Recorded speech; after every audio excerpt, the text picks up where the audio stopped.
Alors, correction de l'onglet Vico 1 dans le fichier bonus TCD.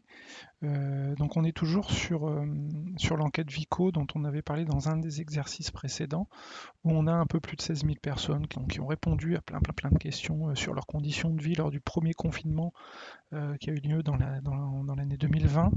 Et donc c'est un peu plus de 16 000 répondants. Là, la particularité dans cet exercice, c'est que cette fois, je vous mets vraiment sous la forme d'un fichier de résultats de réponse à une enquête, c'est-à-dire que j'ai une ligne par répondant. C'est-à-dire que là, j'ai un identifiant pour chaque répondant, et donc la personne qui a l'identifiant 37, elle a répondu à la question depuis le début du confinement, avez-vous quitté votre logement pour un autre logement? Oui, j'ai changé de logement, et cette personne 37, là, c'est un code de 18 à 24 ans. Et ainsi de suite, jusqu'à, si vous descendez jusqu'en bas, voilà à peu près un peu plus de 16 000 lignes qui correspondent aux 16 000 répondants. Donc j'ai une ligne par répondant. Et donc là, le but du jeu, c'est d'analyser la corrélation éventuelle, le lien éventuel qu'il peut avoir entre la classe d'âge et le fait d'avoir changé de logement ou pas au moment de l'annonce du confinement.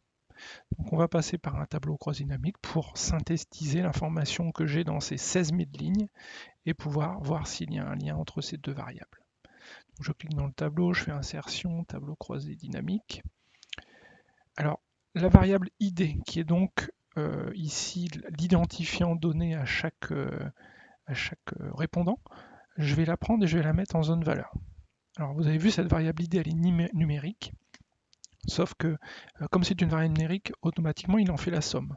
Sauf que faire l'addition de cet identifiant, qui est un identifiant aléatoire qui ne veut rien dire, ça n'a pas de sens. Donc il va falloir changer l'opération et en paramètre des champs de valeur, faire du nombre 2. Donc je vous l'avais expliqué, ça va compter le nombre d'identifiants qu'il y a dans cette première colonne. Ce qui va revenir au nombre de lignes, tout simplement. Donc j'ai 16 224 répondants que je vais pouvoir croiser entre la variable log autre et la variable âge-rec. Donc en gros, entre la classe d'âge et le fait d'avoir changé de logement ou pas au moment du confinement. Alors juste, je vais prendre le 75 et plus, je vais le mettre tout en bas. Le vide, ça je vais l'enlever, c'est les gens qui n'ont pas répondu à la question sur ce questionnaire. Et donc une fois qu'on a ces informations, comme dans l'exercice 2 de la séance 4, ce qu'il faut, c'est que donc j'ai les éléments en effectif brut par classe d'âge, et donc aller utiliser les pourcentages en laissant nombre d'identifiants pour qu'il me compte mes 16 000 et quelques personnes, mais je vais lui dire de me faire un pourcentage du total de la ligne. Et en faisant comme ça, ici dans cette colonne, j'ai le pourcentage pour chaque classe d'âge de gens qui ont déclaré avoir changé de logement. Donc au total, c'est à peu près entre 8 et 9% des gens qui ont changé de logement quand il y a eu l'annonce du premier confinement.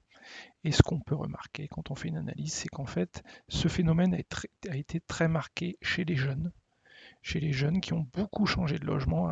Quand on est sur la classe d'âge de 18 à 24 ans, on a près de 40% des jeunes qui ont changé de logement. Donc là, on peut imaginer, par exemple, dans les 18 à 24 ans, ce sera vérifié, mais les 18 à 24 ans, il y a beaucoup d'étudiants qui étaient peut-être dans leur logement étudiant et qui, au moment où il y a eu le confinement, sont venus rejoindre leurs parents, par exemple. Ça pourrait être une hypothèse pour expliquer ce phénomène. Mais en tout cas, là, pour répondre à cette question, effectivement, c'était d'observer que ce pourcentage de gens qui ont changé de logement grâce à ce pourcentage en ligne, d'observer qu'il était particulièrement fort chez les 18-24 et un peu aussi chez les 25 à 29 ans.